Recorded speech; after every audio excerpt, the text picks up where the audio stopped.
There's a difference. There's a fundamental difference between wanting to believe and wanting to understand. I think it's the difference between immaturity and maturity. Maybe when you were a kid, you wanted to feel you could trust people. That's why you feel so burned that you were lied to about JFK or that milk is healthy and this kind of thing. But you know what? Part of being an adult is not wanting to believe. Again, I identify as a nihilist because nihilism is fundamentally a critique and rejection of belief. And if you, as a mature adult, want to understand these things, you're going to get lied to again and again. The analysis of text that you know to be flawed, that you know to be lying to you, is a crucial aspect of research. À-bas-le-ciel. All right, I got a question from a Patreon supporter about the conspiracy theory mentality, and particular conspiracy theories. Thank you for your generous support. If nobody supported this channel on Patreon, it would either cease to exist or would take on a very different format, because either I'm doing this for the fewer than 200 people who support me on Patreon, or I'm just doing it so that my daughter can see these videos one day. And this video, even what we're going to talk about right now, probably is an example of something that'd be cool, to have my daughter see one day in the unknown and unknowable future. Conspiracy theories. I have been in a position as a specialist, as someone working on political science, history, Asian languages, politics, First Nations politics. I'm working on all this different stuff. Sometimes I'm in the position where I'm talking about something within my specialized area of expertise that other people don't know enough about, and they perceive me as if I'm espousing something out of a crazy conspiracy theory. So to give an example, a lot of people are shocked, if you know about what happened in the Cambodian Civil War, that was a civil war in which the United States supported communists. They supported communism. Now, why did they support communists? Well, for one thing, one group of communists was fighting against another group of communists. Believe me, I'm not making excuses for U.S. foreign policy. And for another thing, a guy named Richard Milhous Nixon, whom you may know from Futurama and The Simpsons. Nixon, boy, he's really a political figure who's been immortalized in comedy, eh? A lot of people, Nixon, I think he's in more comedy than Bill Clinton. People remember Clinton, but Nixon has become really immortal as a figure in comedy. Anyway, I remember him on Futurama, especially. He gets reelected as Robot Nixon.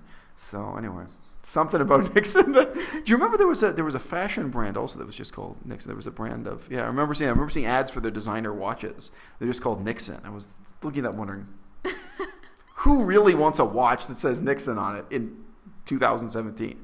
Don't know. Anyway, Nixon has become immortalized.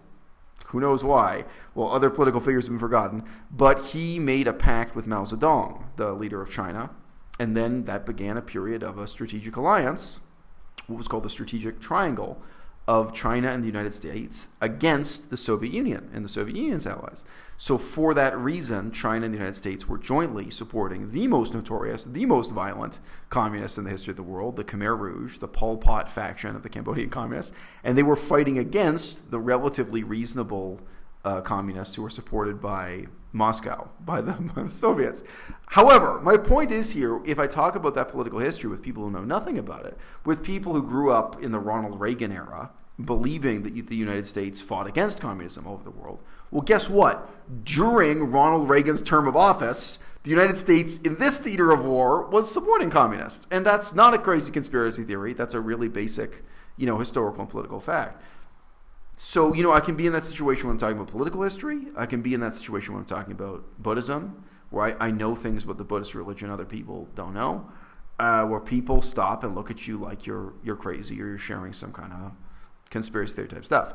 I've had people think that about me because of my interest in veganism. Oh, yeah? Yeah, they think that the factory farm conditions that I talk about are conspiracy theories, that it's really not as bad as I say it is, or really not as bad as these videos, these undercover videos are. Yeah. So that's it. I thought you were going to say something more like they think that the milk causes cancer is a conspiracy, Yeah. That too. I think some people in my family just recently, when I was visiting them, I was talking about the connection between a vegan diet and Alzheimer's, and they didn't believe it at all. So it's funny, but that specific thing about the animal rights issue, like, are the conditions of the factory that bad? Nobody's ever tried to take it up with me that way. I always find that, like, but you know what that reminds me of is, because part of my family is Jewish. I've lived my life with Jewish people. When you met Jewish people, and when atrocities in the Israel-Palestine conflict came up, when their answer would be, oh, it's not that bad. You should go. You should visit. You should go to Israel. You'll see. It's not that bad. And you're sitting there, you're like, I've just read you the details of like 37 people being massacred when an airport was bombed by the Israelis or something, or when, a small, like a children's school in the Gaza Strip was bombed. Something specific. You've just read the book. Oh, you'll see. It's not that bad. It's like, what does that even mean? You know what I mean? It's like, well, people are being slaughtered, but it's not that bad. Yeah, you're right. If I took a vacation, I'd see it your way. What, you know what I mean? Like, what does that claim mean? Well, but when you talk about slaughterhouse conditions, what do you mean it's not that bad? Like, what? Anyway.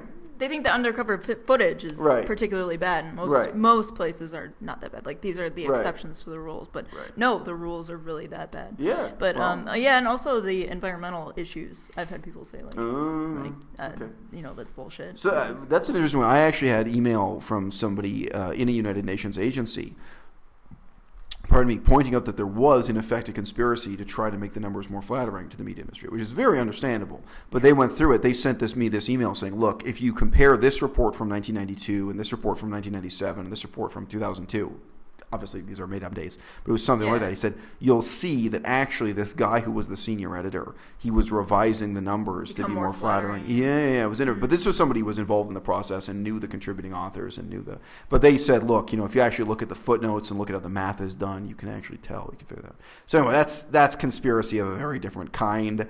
Anyway, I could give some examples from Laos and Cambodia of that kind of researcher's bias creeping into what you're doing, but not quite what we're talking about with conspiracy thinking. Look, I think, for me, so one criterion here, one aspect of the conspiracy mindset is just when people see something jarring and unfamiliar and they don't know how to evaluate it and they think it's a conspiracy theory. Mm-hmm. Like if you feel totally out of your depth and you don't know what's going on when you're looking at Middle Eastern politics or September 11th, 2001, or who killed JFK, which is now an event in history you and I both know a lot about. Yeah. Before we got together, you didn't, but as it happened, we got. This is one of many topics we've kind of done a little bit of research on since we've been together, just for our own entertainment. So there's more to it than just feeling out of your depth or clutching for rational explanations of things that seem irrational. For me, what's really striking is that people who have the conspiracy theory mentality, what they're doing is never analytical, it's never problem solving, and it's never trying to help someone. This is what I mean. Like, if you actually don't understand the mechanics of how the buildings collapsed on September 11th, 2001, which, why would it be easy? Like, why would that be simple? Have you been to architecture college? Have you studied? You know what I mean? Like, again, my own family, part of their work is in architecture. I did grow up in and around architecture, steel structure architecture. Your family also will get into it. You grew up with relatives who were in the steel and construction business and so on. So both of us actually, probably when we first learned about this stuff, were like, oh yeah, that's familiar from other things I know about architectural specifications and safety and what happens when steel reaches a melting point and so on. It's not that surprising to us, but obviously beyond a certain level of detail, I can't make this stuff up. I've used this example before on the channel. I can't explain to you the chemical etiology for why huffing glue destroys brain cells. Like that's really quite complex to get into detail. I know it, I believe it, I've looked into it. You know what I mean? I'm confident that that's true, and I'm confident enough to refuse to huff glue. You know what I mean? And to urge you also to refuse to huff glue. But no, if you want me to break it down for you in that level, you know what I mean? I can't do it. I can't get into the brain chemistry. I can't get into these kinds of details. But the people who, whether they're looking at the moon landing, as a conspiracy, there are people who believe this is fake, or whether they're looking at collapse of the towers on September 11th, the conspiracy theory. So step one kind of is the first thing we mentioned, just a sense of bewilderment, being out of your depth, something that's unfamiliar, and so on. But I think step two, or another criterion number two, there's another really interesting criterion, which is they sit down and look at all these facts and factors, and they're not actually trying to do what analysis really means. They're not trying to explain or understand or explicate what happened, which you can do. You can get into the structural engineering questions for why did a certain amount of time elapse before the towers collapsed on September 11th. Why not more time? Why not less time? it's interesting in its way if what you're doing is truly analytical. What I see instead is they take complicated facts, they present them as if they're insoluble problems, and then use that presumed fact of their insolubility, use the fact of their own bafflement to justify some kind of political agenda or some kind of wild speculation. Now, just be sorry, one of the most extreme, I don't know if you'd really remember this. Do you remember the Occupy Wall Street period? Mm-hmm. So did you pay attention to the rhetoric at that time? Like, I don't know, maybe you're doing something else. Okay, yeah. I just say like, college. Yeah, but I think you had to follow it via YouTube. You know what I mean? I don't think there was any other medium. Probably some left wing newspapers really followed. But, one of my friends, her older sister was in New York doing that. So one of the crucial political elements of their platform, one of the few things that they had in common across the movement, was really this mode of conspiracy thinking, even though it's not something as salacious as the September 11th bombing or what have you, which was that they would argue in exactly this way. They'd first present you with some confusing facts about how economics works, the world economy, and then they would suggest that the way fiat currency works is incomprehensible. So fiat currency just means modern standard currency, the same kind of currency we have in Canada and the United States and most of the countries in Western Europe. It's the meaning of fiat currency. I mean, fiat currency literally is currency that exists by the command of the state, by the command of a national government. That's how and why it exists, with some minor variations. In England, you might not notice, but actually they have different currencies issued by different banks. There are some variations out there. And then they would present this as if it's this great mystery nobody can understand, not something that's covered in every economics 101 textbook that every university student, even high school students in economics, do understand. They present this as incomprehensible, and then the next step was for them to present their argument that the Western world should go back to the gold standard, to having currency that's based on gold. And, they did also, of course, different people would package this in with hysterical conspiracy thinking about the banks and who really controls the world and a secret, secret conspiracy or what have you. And, again, to me, one of the criteria here is there isn't a sincere interest in understanding. It's not analytical. They're not giving you an analysis of how currency systems work, or how the American currency works, or the Canadian currency works, or why governments have overwhelmingly adopted fiat currency over gold standard currency. You can really easily, that would be high school level economics, you can make up a checklist, the advantages and disadvantages of gold standard currency versus fiat currency versus other types of currency. Really, that's not college level research. You could do that, you could engage. They're not trying to understand it. It's sort of, they're using the guise of an expose, when really what they're trying to do is give to you a sense of their own bafflement and then say, this is inexplicable, and that's going to justify my political position, what have you. Yeah. So I know I didn't get economics education in high school. Right. So, And I assume most of the people in the Occupy Wall Street movement were not econ majors. Sure. So, I don't know. Well, and it does seem like a complicated, that was one of the most difficult majors, at least at my university. Sure. Getting into econ was... Why would it be simple? Right. I mean, just like architecture before. Why would, the way world markets work, why would it be simple? Yeah, so I can see people saying it's so complicated. Right. There has to be some other explanation. Right. Well, and both in the left and the right, I think there's always been a tendency to want to present the status quo as something that's about to implode. Yeah. You know what I mean? Uh-huh. So left-wingers want to make it out that capitalism is so fragile and so unsustainable, it's about to implode. Well, we just went through that in 2008. In some ways it's fragile, in some ways not. After World War I, people were carrying money around in wheelbarrows. You know what I mean? People were starving and people were begging for food. Nothing like that happened in the United States, right? In Greece and Spain, closer, in Greece and Spain, I think they did have some starvation. I think they had a much more extreme. But, anyway, sure. I understand economics is baffling, but also, so on the left, there are reasons to try to depict economics as something much more fragile and that's about to collapse. On the right, also, you find people who, whether it's they're obsessed with peak oil theory, the scarcity of oil prices, or the scarcity of oil and volatility prices, there are people on the right wing also who latch on to some group of factoids and then want to make out a doomsday scenario. I would guess that's just indirectly influenced by Christianity more than anything. The idea that the end is coming and you got to prepare for it, the whole rugged individualist thing. That's a powerful train of thought in, American and Western culture. Get ready for the apocalypse. There are a lot of right-wingers who literally have a bunker in their backyard. They have food and, bow and arrow ready to go. If they got to go back to medieval survival conditions. It's just on my mind because, you can edit this out, but just because of Tara and Corey McCarthy, Sure. they have this conspiracy theory that there's a white genocide going on. Right. Like, why do you think that? Right. But this is the other thing about their paranoia. So Tara and Corey McCarthy, you just search for the name McCarthy on my channel if you want to know who we're talking about. I'm not going to give a synopsis here. But, what's interesting about that is what you were seeing on their website. It wasn't claiming that this ethnic change was happening spontaneously in an unplanned way.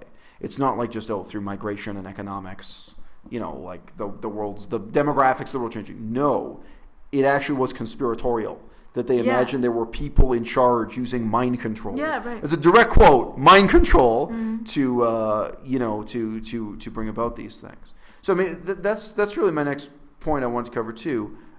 You can really do analysis in political science of who made particular decisions historically. And often the answer is secret. So we were just looking at a documentary on the American occupation of Iraq. If you want to figure out who made the decision to disband the Iraqi army, it's not a conspiracy, but it's also not out in the open.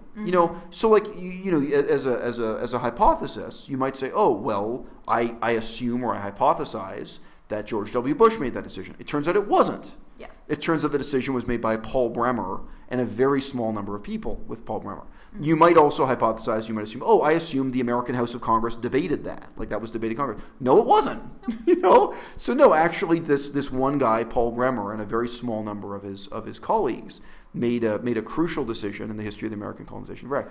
But that's real analysis, that's real political science, is figuring out who made particular decisions. Now, another one that I did research on, who decided that the United States should support Pol Pot and the communists in Cambodia. Right. And I talked to other Cambodian experts, none of them knew the answer. None of them knew when that decision was made. Some of them thought the decision was made under Ronald Reagan. And, I did the research and I proved, no, it actually was made by Nixon. And as soon as you know that, if you have a feeling for Nixon's character, that's the kind of thing Nixon would do. That's more like Nixon than some of the other guys. So, it's funny, but conspiracy theories, they again, even with the question of who is in charge, who is in charge of a particular thing or political decision or organization, there are, it's hard to know sometimes. It's hard to know who is making the decision. I'll give you an example, okay? While I was in Laos, there was a major reform of the Laotian education system. Laos is not a democracy. Laos is a communist dictatorship. And just from looking at the materials and interviewing a few people face-to-face, I figured out that their new curriculum was to some extent negotiated between the Laotian government and the Australian government. The Australian government was donating money to pay for it. And the Chinese government also got involved, Now, it's not a conspiracy, but it's not out in the open. If you look at the textbooks, it doesn't say, we had a committee of people sit down and debate what we should teach the children of this country about their own history and politics. But that's the truth. There was a committee, and you can find out who was on that committee. And the answer, not so mysteriously, has to do ultimately with money. Who's donating money to physically print the books? And it was the government of Australia that was donating the most money, so they had the most say. Now, again, already, what's the difference between this and a conspiracy theory? Maybe some people, if they summarize this, say this bald white guy is crazy. He thinks the Australian government was negotiating, what was in the high school curriculum and primary school curriculum for this third world country, Laos. Well, one of the reasons why this is not a crazy conspiracy theory is that I'm actually just trying to explicate the situation. It's analytical. It's an explanation.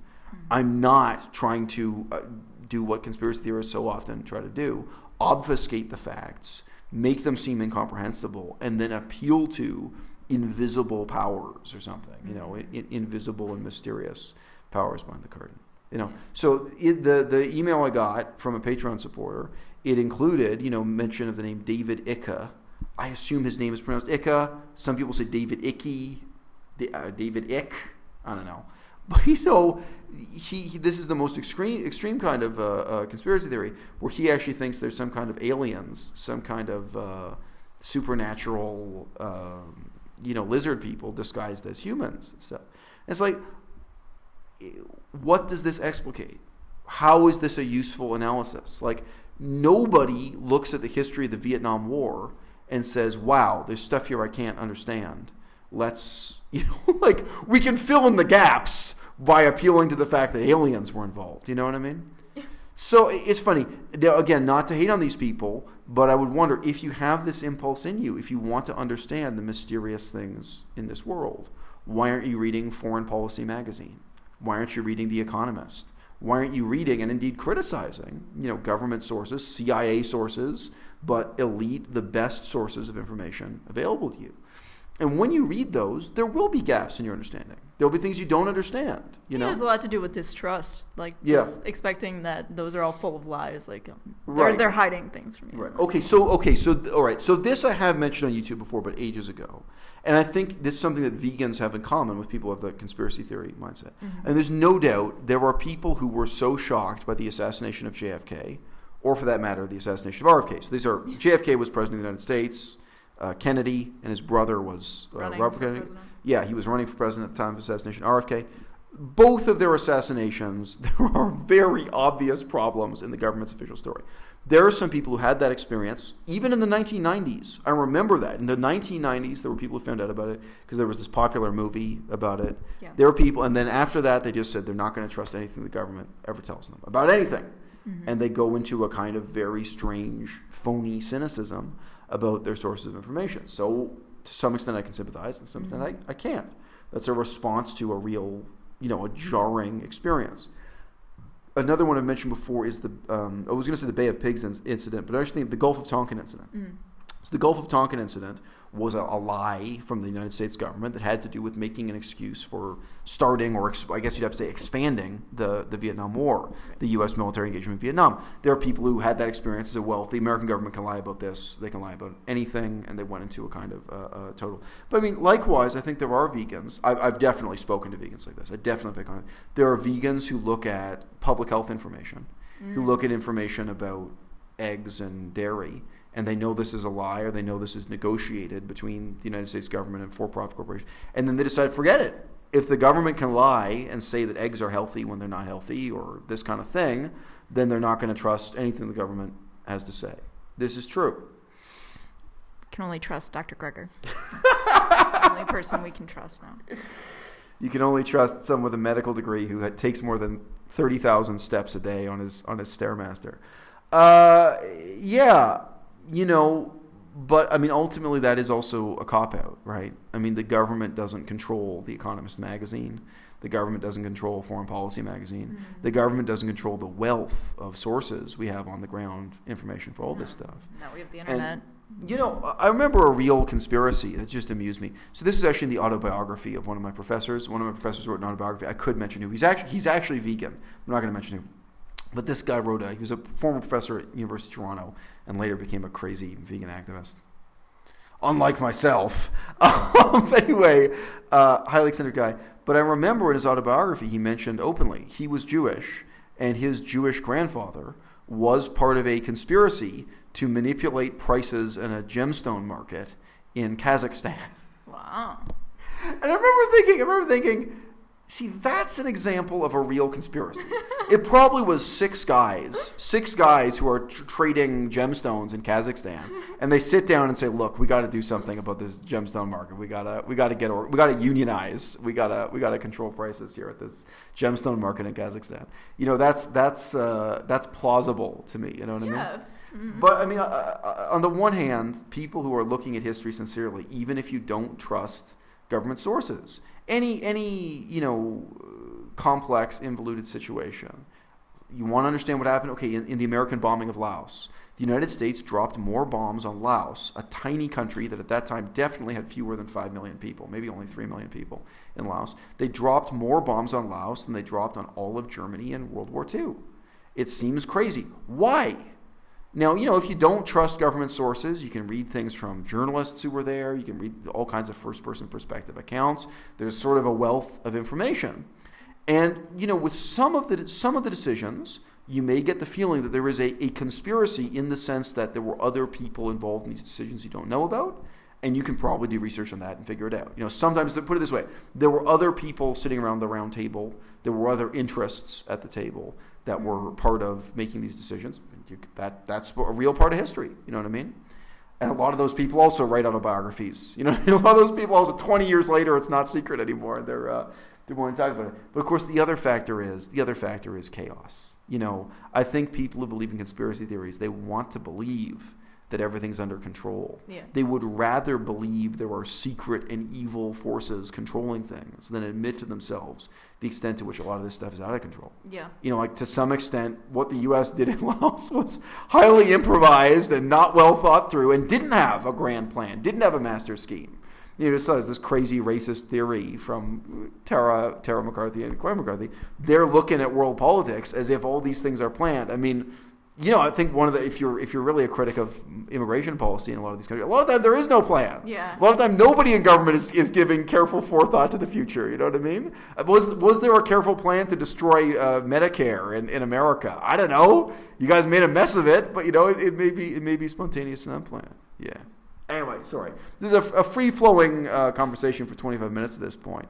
But yeah, I think, first and foremost, people who are into conspiracy theories are people who probably want to, on some level, make the world a better place or want to at least understand the world, but they feel out of their depth, they feel baffled when confronted with genuinely complex and difficult to understand things. That may be September 11th, that may be how the stock market works or the international banking system works, how fiat currency works, all these examples we've had. It may be why certain things happened or didn't happen in the Vietnam War. Also involuted, complex, difficult to understand, but not impossible to understand. Really not. Really, you can do the work. You can do the original research. You can feel empowered and enlightened by doing honest research. But then the problem is they respond to this feeling of being baffled by not engaging in a sincere analysis and seeking out other sources on the internet that don't engage in a sincere analysis, seeking out sources that really just take this sense of bafflement and exaggerate it, make it seem that these things are incomprehensible and therefore must be concealing something. Mm-hmm. And this is the trick. This is bringing in your audience. I mean, people who promote conspiracy theories, they often do this with some sense of flair and showmanship. They say, but here's the key. Here's the golden key. Here's the secret I'm going to give you. Right. I'm going to tell you something that the people with PhDs don't know. Mm-hmm. I'm going to tell you something all the experts don't know. We hear that so much with health scams, yeah, as well as political scams and economic scams. What doctors won't tell you. Yeah. Right. There was this whole stupid, it's finally collapsed, but there was this whole stupid movement, the Zeitgeist movement. And it was based on 100% bullshit economics. But really, a lot of it was from the position of drawing in the audience and saying, but here's the real truth about how the banking system works. Here's what nobody else understands. Here's what all the people in the ivory tower with their PhDs don't understand. And it's dude, if you're just using a normal dictionary, not even a dictionary of economic terms, you could tell most of their economic analysis didn't make sense. Anyway, sorry. But it was a complete bullshit movement. So drawing people in, exaggerating this sense of bafflement instead of engaging in some kind of sincere analysis or explication or what have you. And then again, I think maybe my third or fourth point, maybe I'm skipping one, was to talk about an impulse of wanting to believe that the world is under control. That these complex situations, down to their minutiae, they'd rather believe that there's a conspiracy, they'd rather believe even that there's an evil conspiracy controlling these things, than to admit the extent to which they may be improvised, uncontrolled. They may reflect government incompetence as opposed to a government conspiracy. And I think we already said, maybe it was point 3, not point 4, there's also a lack of any sincere engagement with answering the question of who makes decisions. Yeah. Whether you're looking at the decisions made in the Iraq War, say in the emergency response to 9/11. Another great example, there were conspiracy theories about the U.S. response to Hurricane Katrina, the hurricane that wiped out New Orleans. Yeah.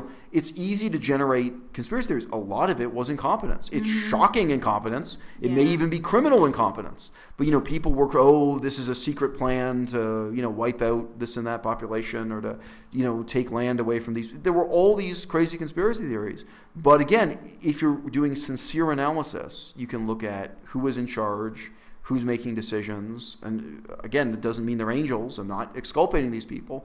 Who's making decisions, how are they made? That's really classical political science. Right. And you will find that information in a lot of reputable sources. It takes some digging, it takes some work. But there's no reason, even if, and again, the other factor we mentioned in this list, even if you feel burnt that in the past you were lied to about who shot JFK, you were lied to about who shot RFK, you were lied to about milk and eggs being healthy when they're not. Okay, get your heart broken. Yeah. Pick yourself up by the bootstraps and get ready to have your heart broken again. You know, you never been lied to before, homie. You know what I mean? Like, you know, life's rough that way. Your employer is going to lie to you. Your best friend is going to lie to you. Some girl you met in a bar is going to lie to you. You know what I mean? Like, in life, you get lied to. And you get lied to often by people who don't have a motive nearly as strong as the people who murdered JFK and RFK, okay? Like, they had reasons to lie to you. You know what I mean? It is what it is. But sure, you know, that's why I don't want kids to think that there's a Santa Claus. That's like right. that's the first thing, or the Tooth Fairy. You know, right. like that's the start of these. Well, or you know, the Noah's Ark thing. Why do they want children to believe in this story? You know, there's a difference. There's a fundamental difference between wanting to believe and wanting to understand. I think it's the difference between immaturity and maturity. You know what I mean? Maybe when you were a kid, you wanted to feel you could trust people. That's why you feel so burned that you were lied to about JFK or that milk is healthy and this kind of thing. You know, but you know what? Part of being an adult is not wanting to believe. Again, I identify as a nihilist because nihilism is fundamentally a critique and rejection of belief and wanting to understand. And if you, as a mature adult, want to understand these things, you're going to get lied to again and again. The analysis of texts that you know to be flawed, that you know to be lying to you, is a crucial aspect of research. You want to know what happened in a civil war? Read 6 different opinions from 6 different angles, and maybe all of them are lying half of the time, and you figure out, what can be verified as the truth and what things remain unknown or simply require more research. À-bas-le-ciel.